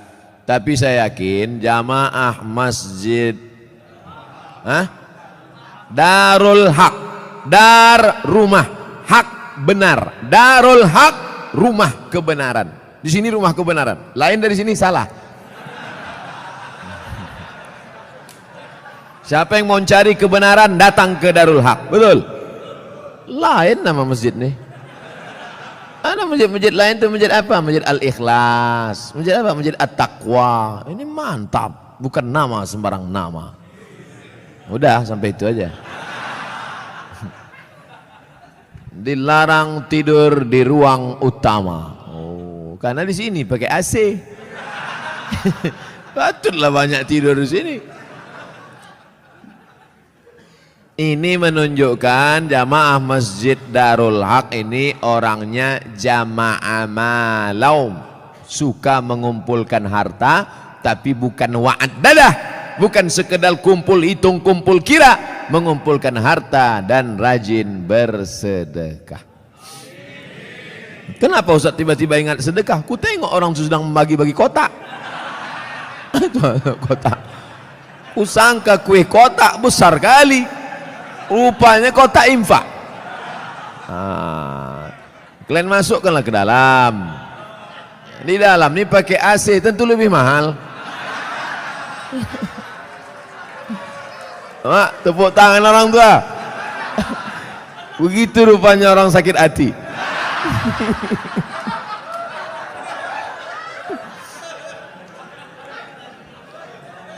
Artinya kata orang tuh, kami di luar panas, duit-duit receh nggak apa-apalah kata dia. Tak apa-apa, kalian sedekah pakai duit kerincing pun masuk surga insyaallah. Cuman agak lama lah sikit. Dikumpul harta pergi pagi pulang petang, masuk ruko keluar toko, dikumpul duit, kumpul kumpul kumpul kumpul, mati. Bisa dibawa mati? Tak bisa. Bapak yang malam ini di dompetnya ada 500.000, masuk ke kotak ini 100.000, yang dibawa mati yang 100-nya apa yang 400? Yang dibawa mati yang 100.000-nya apa yang 400? Yang 100. Sekarang saya mau tanya, yang mau dibawa mati yang banyak apa yang sikit? Masukkan yang banyak tuh. Begitu cara menjebak jamaah ini. Disimpan, disimpan. Bapak Ibu, kalau ada tetangga kawan jamaah Masjid Darul Haq yang pelit, bin kikir, bin bakhil, bin medit, bin kedekut, panggillah dia. Ada satu ayat kata Ustaz Somad untuk kau, sengaja diturunkan Allah untuk kau aja. Hebat itu. Aku tak datang pula kemarin di Masjid Darul Haq itu. Apa nama ayatnya? Ini dia. Jama'a malau wa'ad-dadah. Mengumpul harta dan menghitung, ngumpul ngitung mati. Lama hidup banyak dirasa, jauh berjalan banyak ditengok, lama pengajian banyak jumpa orang-orang kaya yang pelit. Akhirnya kemana Pak Haji Pulan kemarin yang pelit minta ampun tuh? Mati Pak Ustadz. Rumahnya yang 2 lantai itu kemana? Udah dijual Pak Ustadz. Bininya udah diambil berondong. Nah, kalau ada yang kalian pelit-pelit, tak ada saya suruh. Saya orangnya ceramah tak suka nyuruh-nyuruh orang. Tak pernah saya suruh, bersedekahlah, bersedekah. Tak ada pernah saya suruh. Mau sedekah silakan. Yang tak sedekah, ya tak apa-apa. Tapi tengoklah. Tak ada khusus suruh. Tengoklah bini kalian diambil orang nanti. Hah? Tukar mic. Kaya jamaahnya. Saya udah ceramah 30 menit. Rupanya di sini asal 30 menit ganti mikrofon.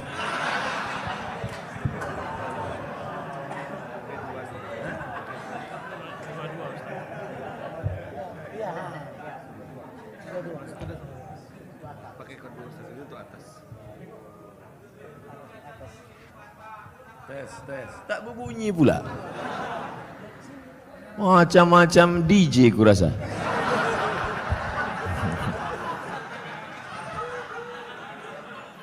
Itulah kita tak boleh menyepelekan tempat dan lokasi. Tadi saya menengok, mak ini masuk hutan nih. Tapi rupanya masjidnya pakai AC. Mikrofonnya mantap. Maukah Bapak Ibu memaafkan silap salah dosa saya? Tak mau, tak apa-apa. Saudaraku yang dimuliakan Allah Subhanahu wa taala, jama'a malau wa'addadah, mengumpulkan harta, menghitung, dikumpul, dihitung sampai akhirnya mati. Mana yang dibawa mati? Bisa mobil bawa mati? Siapa bilang mobil tak bisa bawa mati? Bapak yang punya mobil 2 mau dibawa 1 mati bisa. Bawa mobil carry itu ke Masjid Darul Haq, buat di situ ambulan membawa jenazah gratis. Siapa yang mau naik mobil itu syaratnya 1, mati. Kira-kira bisa tak mobil itu dibawa mati? Bisa. Meninggal bapak, pahalanya mengalir. Ini dipajang mobil sampai 2-3, tinggal rumah. Bisa rumah dibawa mati. Koslet ini hampir kesetrum bibir saya.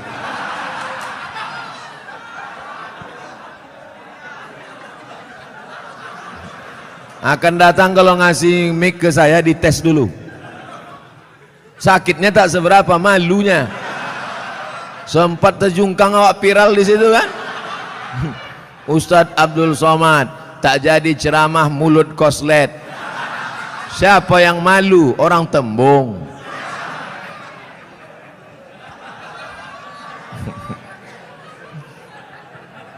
Bapak Ibu yang dimuliakan Allah Subhanahu wa taala, apa yang bisa dibawa mati? Rumah dibangun besar, tinggal.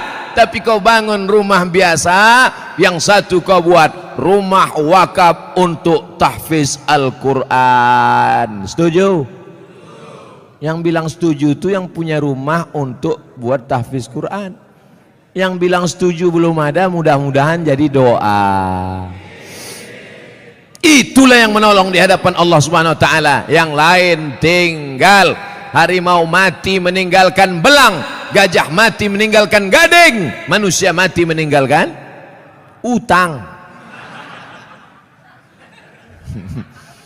Oleh sebab itu saya yakin dan percaya jamaah Masjid Darul Haq ini adalah orang-orang yang rajin berinfak dan bersodakoh. Sehingga kalau sholat di sini saya yakin tenang. Kenapa tenang sholat di sini? Karpetnya tebal. Asli punya masjid nih kan?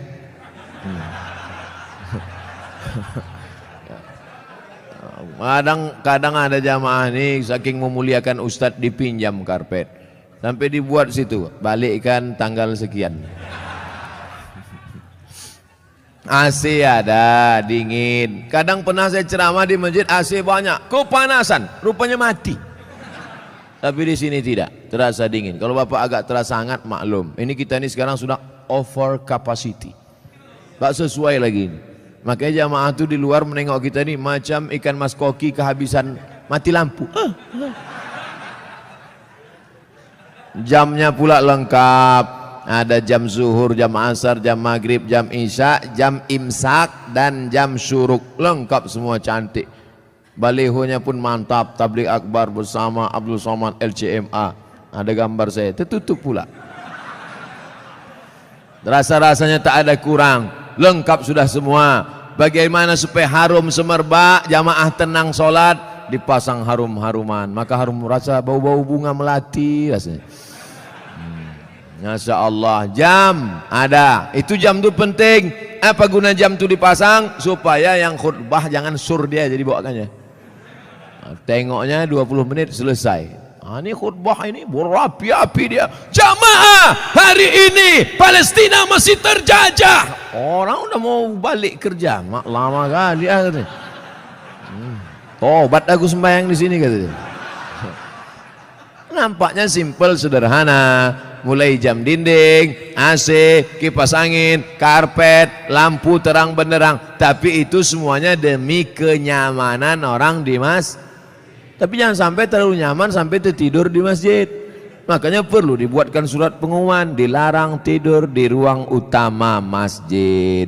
Sopan bahasanya. Tapi kalau melawan juga, buat surat satu lagi. Kalau kamu mau tidur di luar aja bro.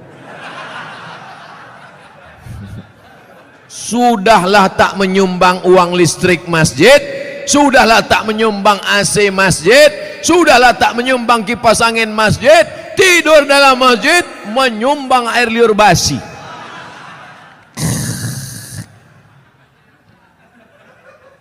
Haram. Kenapa? Karena mengganggu.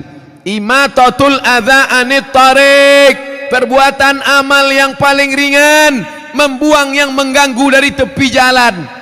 Selalu diterjemahkan dalam hadis membuang duri dari tepi jalan. Imatatul adza, adza bukan duri, sesuatu yang mengganggu di tepi jalan. Kalau membuang yang mengganggu di tepi jalan berpahala, bagaimana dengan orang membuat yang mengganggu di dalam masjid? Bukan jalan, di karpet masjid, di tempat orang sujud, di situlah air liur sambal belacan tumpah. Allahu Akbar. Imam khusyuk, makmum busuk. Yang saya sampaikan ini nampaknya simple, sederhana. Tapi kalau tidak dijaga, maka yang sudah dilakukan jamaah Darul Haq baik, bagus. Tetap kita jaga ke depan supaya kita tak masuk dalam neraka wail, tak masuk yang dikecam Allah. Jama'a malau wa'addadah. Terus ayat apa lagi?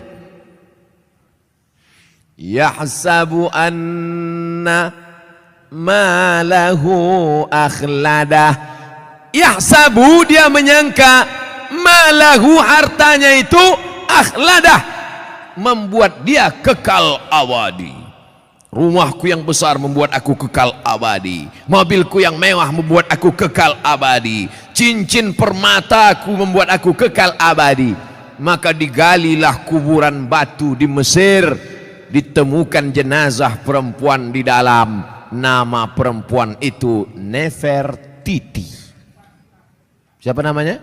Nefertiti. Bukan jembatan. Nefertiti, perempuan tercantik, permata-permata, tinggal kering kerontang, semuanya tinggal tak bermakna. Yahsabu anna malahu akhladah. Dia menyangka dengan hartanya dia kekal abadi. Tidak saudaraku, tapi dengan harta orang bisa abadi. Mana contohnya?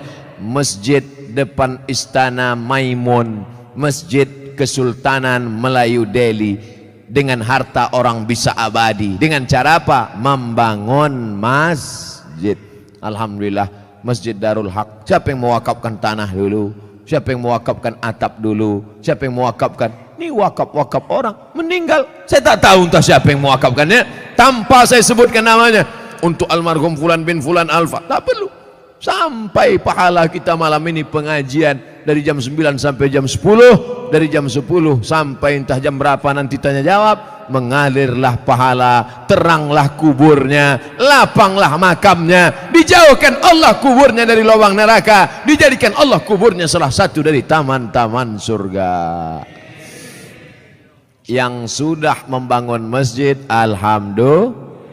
Yang belum membangun, na'uzu. Yang sudah ku kasih tahu tak juga mau mendengar, mati ajalah. Saudaraku yang dimuliakan Allah, kalau begitu orang Islam ini perlu kaya apa miskin? Kaya. Man bana masjidan, siapa yang bangun masjid, banallah mislahu baitan fil jannah. Yang bangun masjid, dibangunkan satu istana dalam surga. Kalau mau kekal abadi, bangun masjid. Kalau mau kekal abadi, bangun masjid. Sayang sama emak, buat masjid nama emak. Sayang sama suami, jangan buat nama suami. Nanti meninggal dia, mau kawin sekali lagi.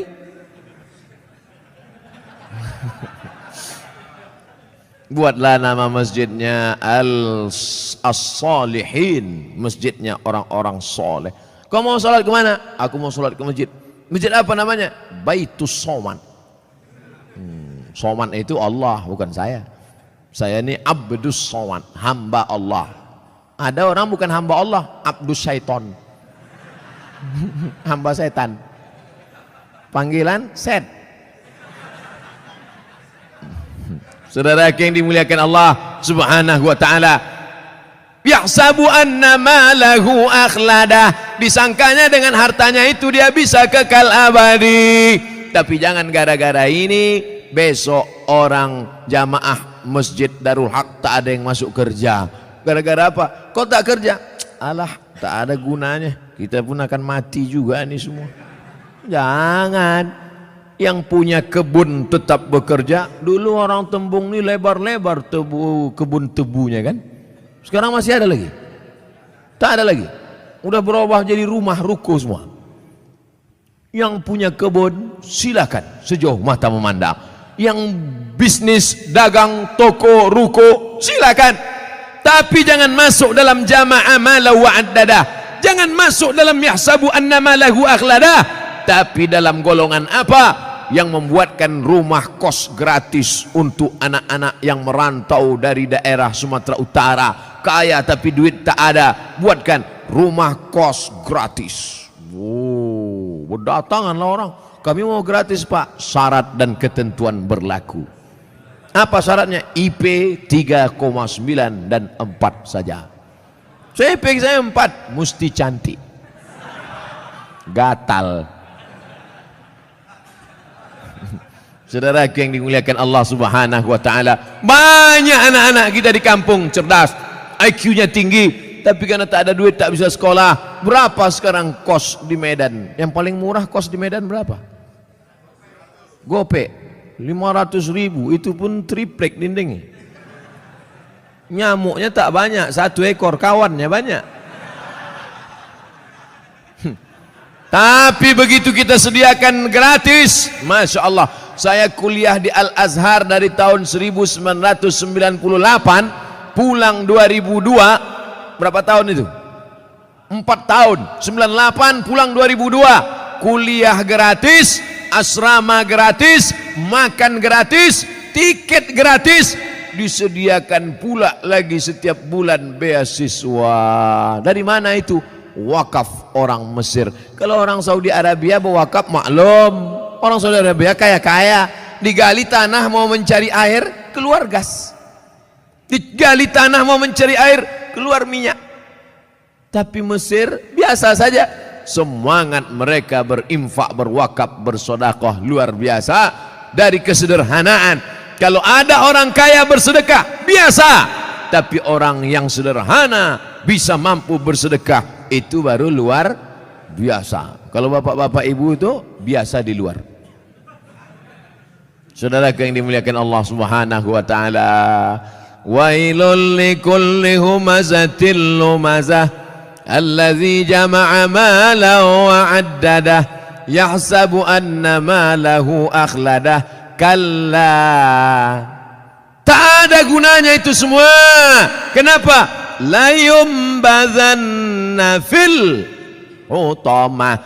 Bukan disebutkan dalam ayat itu. Kalla, sekali-kali tidak. Kalla, tak ada gunanya kau tumpuk harta. Kalla, tak ada gunanya kau hitung-hitung harta. Kalla, jangan kau sangka kau akan abadi di dunia karena harta. Kenapa? La yumbadzanna fil hutamah. Kau akan dilemparkan, kau akan dicampakkan.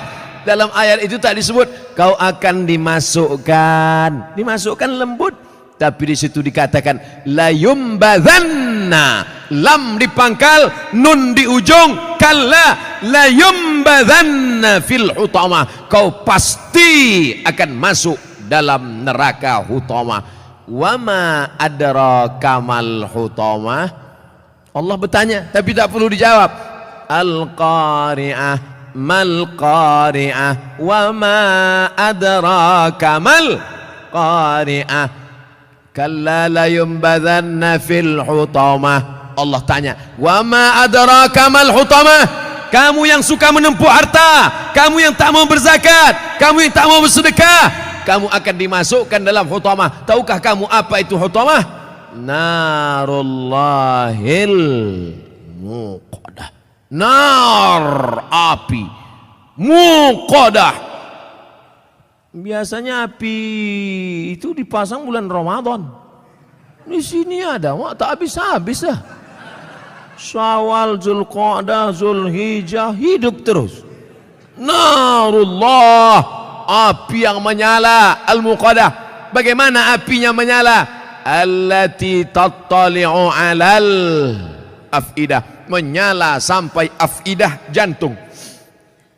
Menyala sampai ke tangkai jantung. Jadi api neraka itu dia dari bawah. Allati tattali'u 'alal afidah. Menyala dari bawah sampai ke jantung panasnya. Makanya orang selalu menyebut sampai ke jantung. Gimana perasaan kau tadi panas? Oh, panas sekali ya, sampai ke jantung kurasa. Sampai mendidih tangkai jantung, mendidih otak di kepala. Ustaz Somad, neraka itu panas apa dingin? Mana aku tahu, aku tak pernah masuk. Memang kita tak tahu, tapi Nabi ngasih tahu. Dia dapat dari mana? Dari Jibril. Jibril dapat dari mana? Dari Allah. Apa kata Jibril alaihissalam? Yablu ka'baihi, ketika api neraka itu sampai ke mata kaki, yaghli biha dimaruhu, mendidih otak di kepala, sampai ke mata kaki, mendidih otak di kepala. Jadi berapa derajat Celcius itu Pak Ustadz? Kau bertanya apa nyari pasal? Orang cerita otak mendidih, dia nanya derajat Celcius. Meletup-letup lah alat pengukur panas itu. Oleh sebab itu maka ini cerita adalah supaya kita datang rasa takut. Siapa yang tak takut ketika ayat neraka diceritakan, maka dia wajib berdoa saat doa khatam Quran. Baca doa khatam Quran. Ya Allah, ampunkan kami ketika membaca ayat azab, kami tak takut. Ya Allah, ampunkan kami ketika membaca ayat surga, kami tak pernah berharap. Baca pada doa ayat khatam Quran. Bapak Ibu yang dimuliakan Allah Subhanahu wa taala, allati tattali'u 'alal afidah. Apa lagi kelanjutannya? Innaha 'alaihim muqsadah, dari bawah menyala sampai ke jantung. Innaha 'alaihim muqsadah, ditutup dari atas. Kalau menyala dari bawah, di atas terbuka masih ada uap. Menyala dari bawah sampai ke jantung, ditutup dari atas. Jadi apalah itu? Makanya tiap hari, tiap petang, tiap malam, apa kata kita? pagi besok, Allahumma ajirna minan nar, Allahumma ajirna minan nar, Allahumma ajirna minan nar, Allahumma ajirna minan nar, Allahumma ajirna minan nar, Allahumma ajirna minan nar, Allahumma ajirna minan nar 7 kali. Pagi 7 kali, sore 7 kali. Allahumma ajirna minan nar, selamatkan kami dari api neraka. Rabbana atina fid dunya. Itu saudara kita yang sedang haji, sedang umrah, dari Hajar Aswad ke rukun Syami, ke rukun Yamani, ke rukun Iraqi. Subhanallah walhamdulillah wala ilaha illallah wallahu akbar. Subhanallah alhamdulillah wala ilaha illallah wallahu akbar. Tapi dari rukun Yamani ke Hajar Aswad, Rabbana atina fid dunya hasanah wa fil akhirati hasanah wa qina. Jangan doa minta masuk surga, bukan kata saya, kata ulama hikmah. Jangan doa minta masuk surga, karena semua umat Muhammad sallallahu alaihi wasallam pasti masuk surga. Man qala la ilaha illallah dakhalal jannah. Siapa yang mengucapkan la ilaha illallah Muhammad Rasulullah pasti masuk surga. Jangan minta masuk surga karena semua umat Muhammad SAW masuk surga. Ucapkannya tanpa saya sebutkan namanya. Untuk almarhum Fulan bin Fulan Alfa, tak perlu.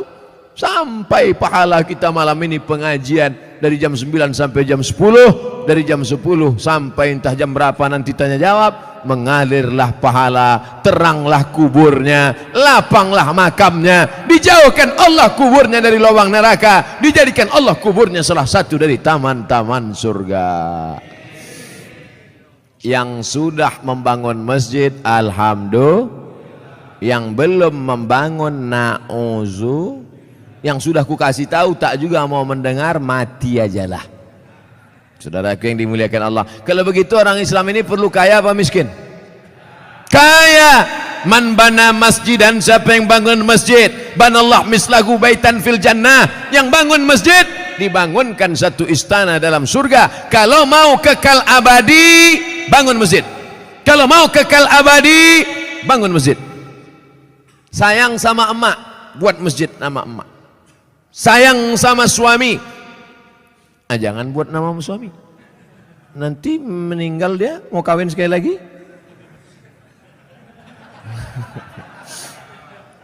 Buatlah nama masjidnya As-Salihin, masjidnya orang-orang soleh. Kau mau sholat kemana? Aku mau sholat ke masjid. Masjid apa namanya? Baitus Soman. Soman itu Allah, bukan saya. Saya ini Abdus Soman, hamba Allah. Ada orang bukan hamba Allah, Abdus Syaiton.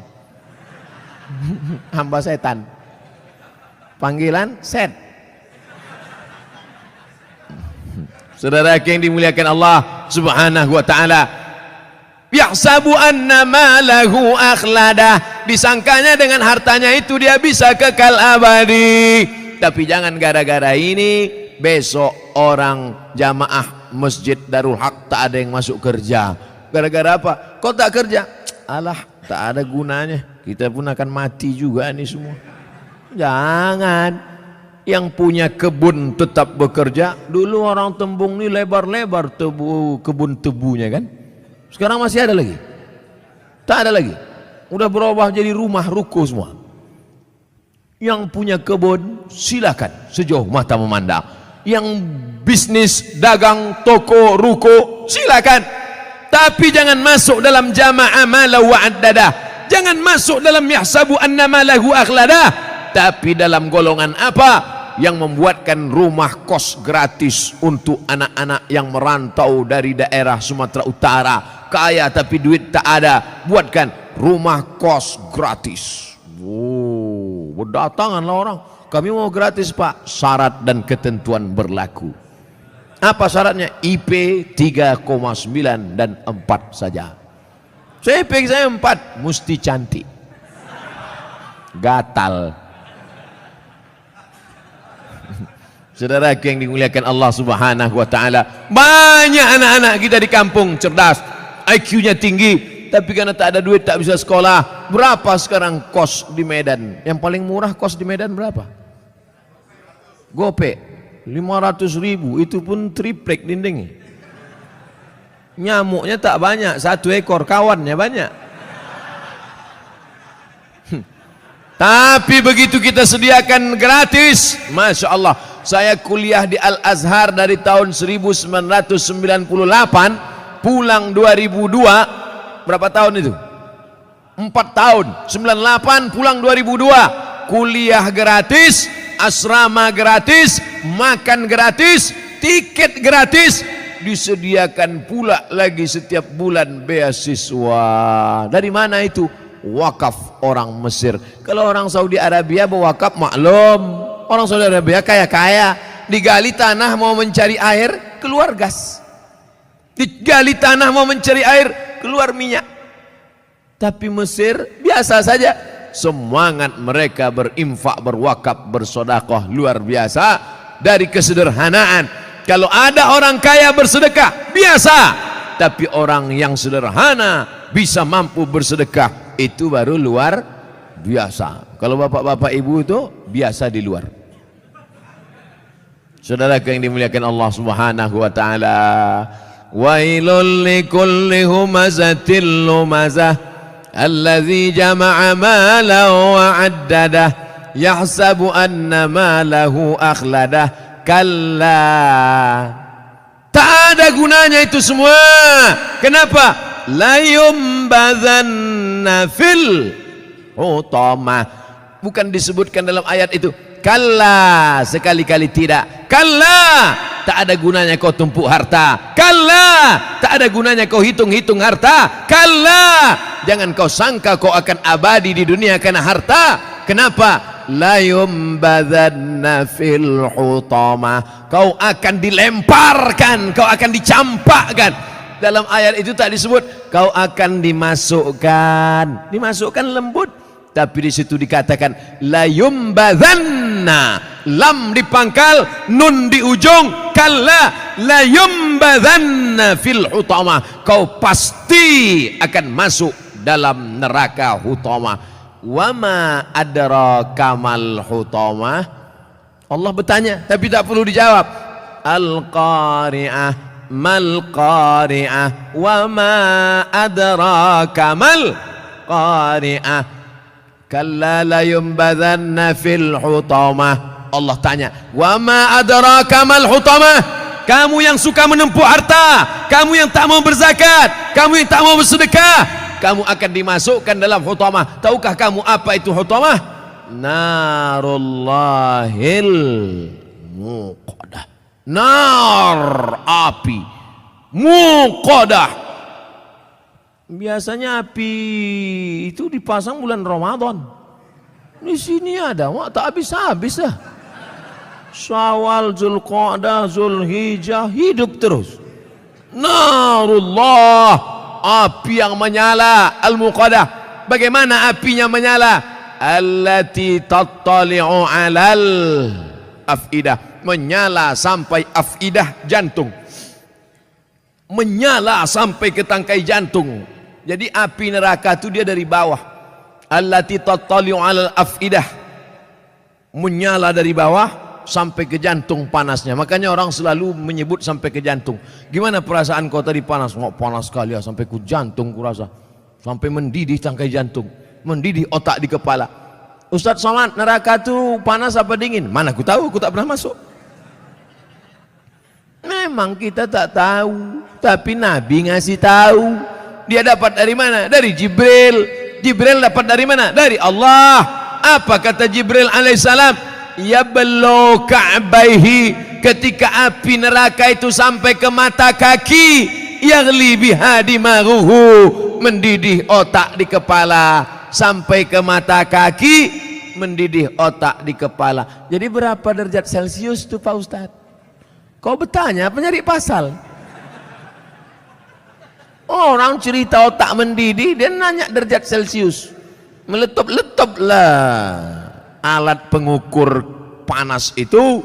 Oleh sebab itu maka ini cerita adalah supaya kita datang rasa takut. Siapa yang tak takut ketika ayat neraka diceritakan, maka dia wajib berdoa saat doa khatam Quran. Baca doa khatam Quran. Ya Allah, ampunkan kami ketika membaca ayat azab kami tak takut. Ya Allah, ampunkan kami ketika membaca ayat surga kami tak pernah berharap. Baca pada doa ayat khatam Quran.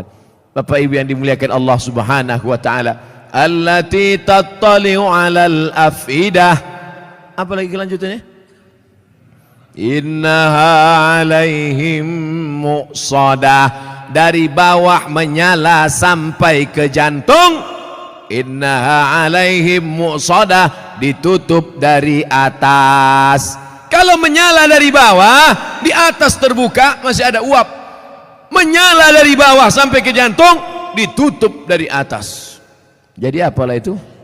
Makanya tiap hari, tiap petang, tiap malam, apa kata kita? Pagi, besok, Allahumma ajirna minan nar, Allahumma ajirna minan nar, Allahumma ajirna minan nar, Allahumma ajirna minan nar, Allahumma ajirna minan nar, Allahumma ajirna minan nar, Allahumma ajirna minan nar. 7 kali. Pagi 7 kali, sore 7 kali. Allahumma ajirna minan nar, selamatkan kami dari api neraka. Rabbana atina fid dunya. Itu saudara kita yang sedang haji, sedang umrah. Dari Hajar Aswad ke Rukun Syami, ke Rukun Yamani, ke Rukun Iraqi. Subhanallah walhamdulillah wala ilaha illallah wallahu akbar. Subhanallah alhamdulillah wala ilaha illallah wallahu akbar. Tapi dari Rukun Yamani ke Hajar Aswad, Rabbana atina fid dunya hasanah wa fil akhirati hasanah wa qina. Jangan doa minta masuk surga. Bukan kata saya, kata ulama hikmah. Jangan doa minta masuk surga, karena semua umat Muhammad sallallahu alaihi wasallam pasti masuk surga. Man qala la ilaha illallah dakhalal jannah. Siapa yang mengucapkan la ilaha illallah Muhammad Rasulullah pasti masuk surga. Jangan minta masuk surga karena semua umat Muhammad sallallahu alaihi wasallam